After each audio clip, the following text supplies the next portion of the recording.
তো আজ হচ্ছে বেরিয়ে পড়লাম যশোরহাটে গঙ্গার দিকে। আগেও আমার ভিডিওগুলো দেখেছো, তো আরেকটা শর্ট ভিডিও করলাম এটা নিয়ে, বড় করিনি। আর এইখানে দেখো ভিউটা কি সুন্দর লাগছে, আর এখানে আসলে পরে ভিডিও না করলেই নয়, কারণ এত সুন্দর ভিউ তো আমার ভিডিও ক্যাপচার করতে ইচ্ছা করে। তো ভাইয়ের আমি দীপা এসছি, দেখো।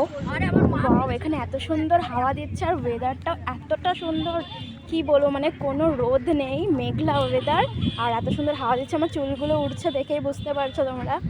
আর মানে ভীষণই সুন্দর একটা দিনে এসছে। তার একটু যাই, হ্যাঁ এদিকে সূর্য দিকে, ওখানে দেখ আকাশটা না, মানে আকাশের ভেতর দিয়ে দেখ রোদটা দেখা যাচ্ছে, বেশ ভালো লাগছে। ওরা নিয়ে বেরিয়ে পড়েছে খাবো, তাতেই চলো এখান দিয়ে। ও ঠিক আছে, আরে ও ভাববে যে তুই আমার সাথে আছিস, আমি তোর সাথে আছি, অসুবিধা হবে না। ফুচকা খাবি? আমার সন্ধ্যেবেলা না হলে পরে না ফুচকা খাওয়ার মুডটা আসে। আর এখানের ওয়েদারটা দেখো, মানে ওয়েদার না, মানে সিনারিটা কত সুন্দর। তখন আমি বলছিলাম না যে মেঘের আড়াল থেকে সূর্যটা দেখা যাচ্ছে, কি ভালো লাগছে। আর এই যে এখন ব্যাক ক্যামেরা করে দেখাচ্ছি, এখন বাজে বিকেল 5টা, তো 5টার ওয়েদার হচ্ছে এইরকম। আর এখানে দেখো সবাই কত এসছে লোকেরা ঘুরতে। এখানে রোজই প্রায় এরকম ভিড়ভাট্টা থাকে, আর যখন পিকনিক হয় তখন তো আরও ভিড় থাকে।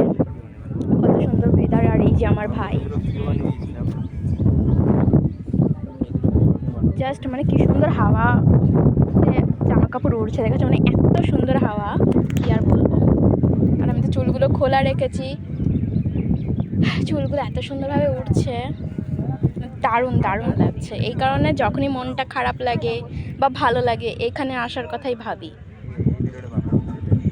কিন্তু আমার বাড়ি থেকে কিছুটা দূর, খুব তো আসা হয় না রোজ রোজ, আর রোজ রোজ আসলে পরে জায়গাটা একটুখানি পুরনো হয়ে যাবে, তার জন্য একটুখানি কখনো কখনোই আসি।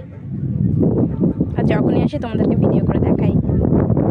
তো তারপর সন্ধ্যাবেলা হাই রোডের এখানে আসলাম মন চাই ক্যাফেতে।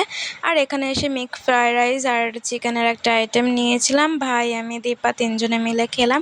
খেয়ে দিয়ে তারপরে বাড়ি চলে যাবো। তো আমার এই শর্ট ভিডিওটা তোমাদের কেমন লাগলো প্লিজ কমেন্ট করে জানিও। তো দেখা হচ্ছে নেক্সট একটা শর্ট ভিডিওতে। চলো গাইস, টাটা, বাই বাই।